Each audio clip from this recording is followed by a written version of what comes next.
Hello all students. तो आज हम नया चैप्टर स्टार्ट कर रहे हैं, डिस्चार्ज और टर्मिनेशन ऑफ कॉन्ट्रैक्ट्स, अनुबंधों की समाप्ति। तो जब एक कॉन्ट्रैक्ट होता है तो कॉन्ट्रैक्ट में जो पार्टीज होती हैं, अगर वो अपना प्रॉमिसेस को फुलफिल कर देती हैं, जैसे हमने पिछले चैप्टर में पढ़ा परफॉर्मेंस ऑफ कॉन्ट्रैक्ट, अगर पार्टीज टू कॉन्ट्रैक्ट अपने प्रोमिसेस परफॉर्म कर देती हैं तो ये माना जाता है कि कॉन्ट्रैक्ट ख़त्म हो गया। ठीक है, जैसे ए ने बी को ये कहा कि मैं तुम्हें अपनी गाड़ी 1 लाख रुपए में सेल करूँगा, तो बी ने कहा ठीक है, ए बी को गाड़ी दे देता है, बी ए को पैसे दे देता है, तो ये कॉन्ट्रैक्ट परफॉर्मेंस के थ्रू समाप्त हो गया। तो ये तो था परफॉर्मेंस के थ्रू कॉन्ट्रैक्ट समाप्त हो गया। अब कुछ और वेज भी हैं जिसके थ्रू कॉन्ट्रैक्ट समाप्त होता है, तो वो कौन कौन सी वेज हैं हम इस चैप्टर में पढ़ेंगे।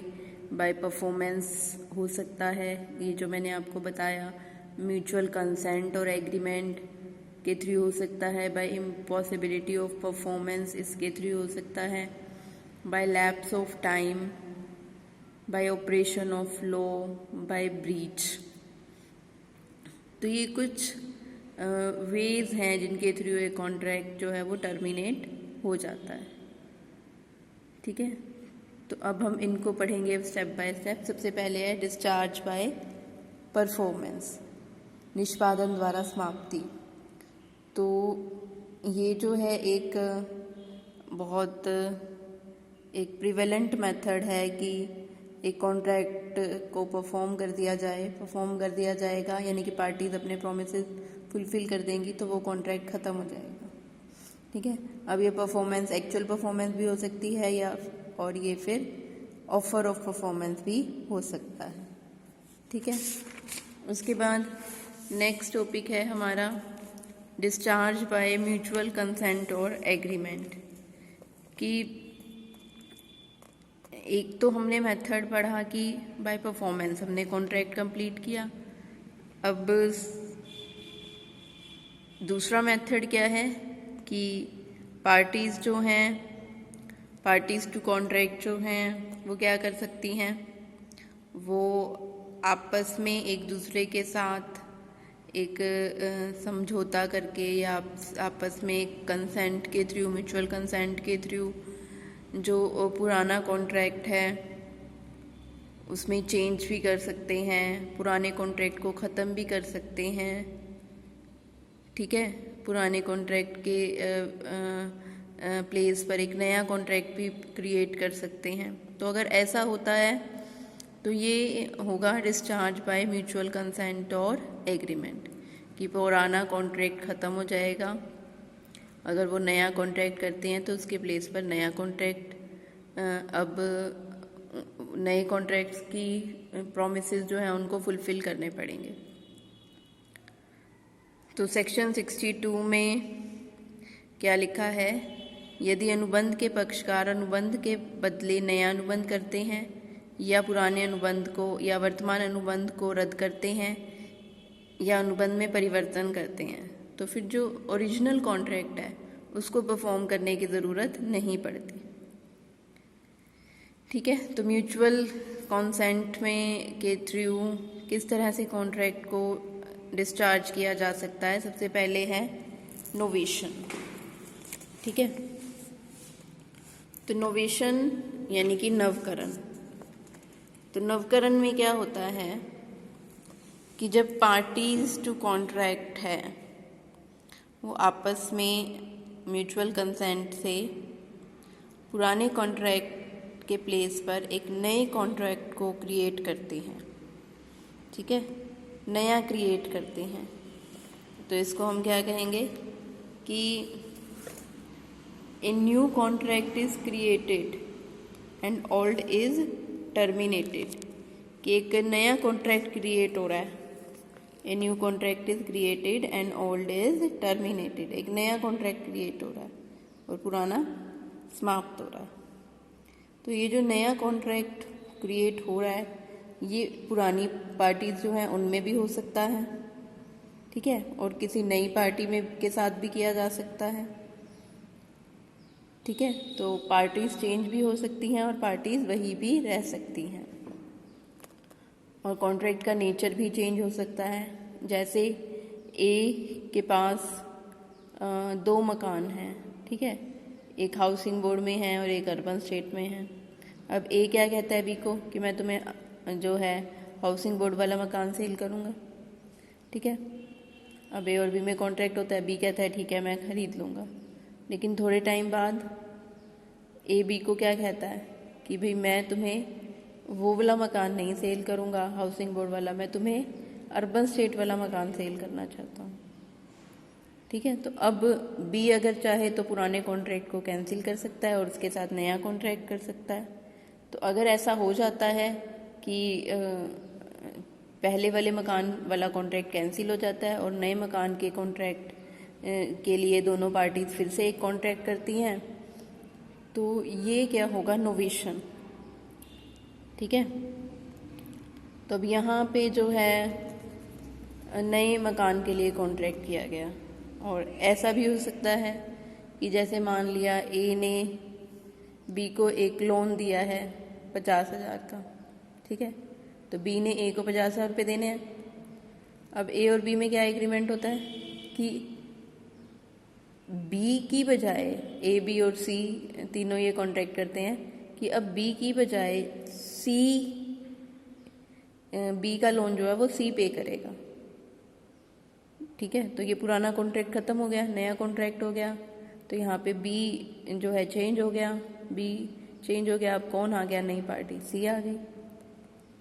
तो इस तरह से ये है नोवेशन, ठीक है। Old contract is terminated and new contract is created. फिर नेक्स्ट है यहाँ पे एल्टरेशन। तो एल्टरेशन क्या है कि इसमें one party wants to change the terms of contract, कि कॉन्ट्रैक्ट की जो टर्म्स हैं उनको वो चेंज करना चाहते हैं, बदलना चाहते हैं, ठीक है। तो अगर वो चेंज कर देते हैं कॉन्ट्रैक्ट को, तो जो नया कॉन्ट्रैक्ट होगा वो उस कॉन्ट्रैक्ट को परफॉर्म करने के लिए पार्टी रिस्पॉन्सिबल होगी, पुराने कॉन्ट्रैक्ट को परफॉर्म करने के लिए रिस्पॉन्सिबल नहीं होगी, ठीक है। तो यहाँ पे क्या एक एग्जाम्पल भी दिया हुआ है कि ए बी को 300 मीटर कपड़ा 10 रुपये प्रति मीटर की रेट से 3 मंथ के अंदर देने का प्रॉमिस करता है। अब बाद में ये तो ओरिजिनल कॉन्ट्रैक्ट था, ए और बी इसमें चेंज कर लेते हैं कि ए बी को 300 मीटर कपड़े के प्लेस पर 200 मीटर कपड़ा प्रोवाइड कराएगा और वो 4 महीने के अंदर जो है उसे प्रोवाइड करेगा। इस टाइप से उन्होंने कॉन्ट्रैक्ट की जो कंडीशंस हैं उनको चेंज कर लिया, पुराना कॉन्ट्रैक्ट कैंसिल हो जाएगा और ये नया कॉन्ट्रैक्ट पार्टीज के बीच में शुरू हो जाएगा। इसके बाद है नेक्स्ट हमारा पॉइंट रिमिशन और वेवर, ठीक है। तो रिमिशन और वेवर सेक्शन 63 में क्या लिखा है कि प्रॉमिसर अगर चाहे तो प्रॉमिसी को फुली उसको उसकी जो लाइबिलिटीज़ हैं उनको ख़त्म कर सकता है या पार्टली ख़त्म कर सकता है, ठीक है। तो ऐसा करने पर जो ओरिजिनल कॉन्ट्रैक्ट है वो ख़त्म हो जाएगा, ठीक है। जैसे यहाँ पे एक एग्जांपल भी है हमारे पास कि ए जो है बी को कहता है कि तुम मेरा घर पेंट कर देना, ठीक है। अब बी कहता है ठीक है। अब बी को 1 महीने बाद आना था, फिर 15 दिन बाद ए बी को कहता है कि तुम्हें मेरा घर पेंट नहीं करना है। तो यहाँ ए ने बी को जो है उसकी लायबिलिटी से क्या कर दिया, फ्री कर दिया। तो ये कॉन्ट्रैक्ट ख़त्म हो गया, ठीक है। अब यहाँ पे ऐसा भी हो सकता है कि ए ने बी को लोन दिया है 50,000 का, ठीक है, और बी क्या कहता है, बी को अब लोन की पेमेंट करनी है, वापस करना है 2 महीने बाद। अब बी ए को कहता है कि भाई मेरे पास तो 45,000 ही हैं, तुम इतने ही ले लो और मेरे पास नहीं है। तो अगर ए उसे एक्सेप्ट कर लेता है, ठीक है, तो यहाँ पे ए ने बी की लायबिलिटी को पार्टली जो है ख़त्म कर दिया है, तो इसे कहते हैं रिमिशन और वेवर। अब अगर ए 45,000 एक्सेप्ट कर लेता है तो यानी कि बी की रिस्पॉन्सिबिलिटी नहीं है 5,000 देने की, तो ये है रिमिशन और वेवर। इसके बाद नेक्स्ट पॉइंट है हमारा एकॉर्ड एंड सेटिस्फेक्शन। तो एकॉर्ड एंड सेटिस्फेक्शन क्या होता है? तो अगर पार्टीज़ जो कॉन्ट्रैक्टिंग पार्टीज़ हैं वो कोई कॉन्ट्रैक्ट करती हैं, ठीक है,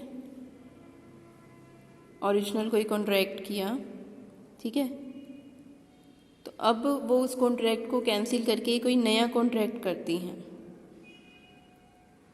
ठीक है, और अब जो प्रॉमिसर है वो उस कॉन्ट्रैक्ट को पूरा कर देता है, तो ये माना जाएगा कि ये जो कॉन्ट्रैक्ट है ये एकॉर्ड और सेटिस्फेक्शन से क्या हुआ, पूरा हुआ, ठीक है। जो नया कॉन्ट्रैक्ट पार्टीज़ के बीच में होएगा उसे क्या कहेंगे, एकॉर्ड कहेंगे, आश्वासन कहेंगे, और जब वो उसको पूरा कर देगा तो इसे कहेंगे सेटिस्फेक्शन। तो जैसे ए ने बी को मान लिया 50,000 रुपीज़ देने हैं, ए ने बी को 50,000 रुपीज़ देने हैं, ठीक है। अब बी क्या कहता है कि मेरे पास जो है पैसे नहीं हैं, ठीक है, मैं सिर्फ जो है 50% अमाउंट ही पे कर सकता हूँ। अब ए ने बी को लोन दिया 50,000 का, बी ने उसको पे करना था 6 महीने बाद, तो बी क्या कहता है कि मैं तो सिर्फ 50% ही पे कर सकता हूँ। तो अब दोनों के बीच में कॉन्ट्रैक्ट हो जाता है, ठीक है, ए एग्री हो जाता है, तो बी, ए और बी के बीच में जो नया कॉन्ट्रैक्ट हुआ है, अब बी अगर पेमेंट कर देता है 50,000 में से 50% यानी कि 25,000 की, तो ये जो अब कॉन्ट्रैक्ट को परफॉर्म कर रहा है, इससे पुराना कॉन्ट्रैक्ट तो जो था वो कैंसिल हो गया। अब जो दोनों के बीच में नया कॉन्ट्रैक्ट हुआ ए और बी के बीच में कि बी ए को 50% पे करेगा, तो ये जो नया कॉन्ट्रैक्ट हुआ ये आश्वासन है, एकॉर्ड है, और जब वो इसकी पेमेंट कर देगा 25,000 की, ये सेटिस्फेक्शन कही जाएगी, ठीक है। तो इस तरह से ये है कि डिस्चार्ज बाय म्यूचुअल कंसेंट और एग्रीमेंट।